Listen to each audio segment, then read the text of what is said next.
Madanapalle BT కళాశాల ఎంతోమంది గొప్ప మేధావుల్ని సమాజానికి అందించింది. ఈ కళాశాల వేదికగా డాక్టర్ అనిబిసెంట్ గారు హోమ్ రూల్ ఉద్యమాన్ని కూడా ప్రారంభించి విద్యార్థుల్ని స్వాతంత్ర పోరాటంలో కూడా భాగస్వాములు చేశారు.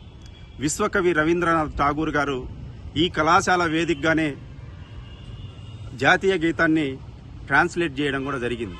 ఇలాంటి గొప్ప చరిత్ర కలిగినటువంటి కళాశాల మన మదనపల్లిలో ఉంది. ఇది మరింత అభివృద్ధి చెందాలనేటువంటి ఉద్దేశంతో విద్యార్థులు పెద్ద ఎత్తున పోరాటం చేయడం జరిగింది. ఆ పోరాట ఫలితంగా ఈ కళాశాలని ప్రభుత్వం కూడా హ్యాండ్ ఓవర్ చేసుకుని ప్రభుత్వ బీటీ కళాశాలగా మార్చారు. ఆ సందర్భంగా ప్రభుత్వం కూడా ఈ కళాశాలకి, ఈ ప్రాంత ప్రజలకి ఈ కళాశాలని యూనివర్సిటీగా కూడా డెవలప్ చేస్తామని హామీ ఇచ్చారు.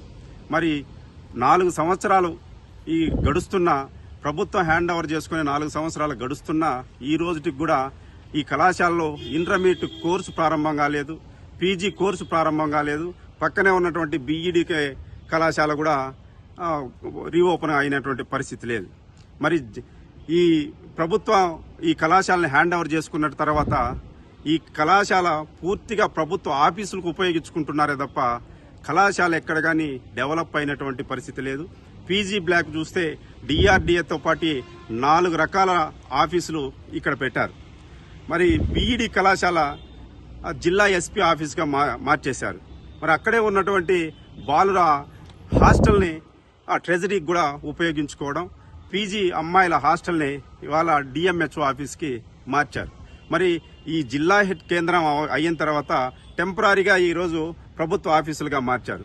మరి ప్రభుత్వం ఒక పక్క ప్రజల్ని, ఈ కళాశాల విద్యార్థులకి ఆశ చూపిస్తాను, మేము యూనివర్సిటీ చేస్తాం, ఇది డెవలప్ చేస్తామని. ఈ గడిచిన 4 సంవత్సరాల్లో ఇంటర్మీడియట్ కోర్సు కూడా ప్రారంభం కానప్పుడు, పీజీ కోర్సు ఓ పక్క ప్రారంభం కానప్పుడు, ఇక్కడ ఉన్నటువంటి ఇన్ఫ్రాస్ట్రక్చర్ మొత్తం ప్రభుత్వం చేతుల్లోకి వెళ్లి ప్రభుత్వ ఆఫీసులుగా మారిన తర్వాత మరి యూనివర్సిటీ ఎట్లా సాధ్యమవుతుందో ఒకసారి ఆలోచించాలి.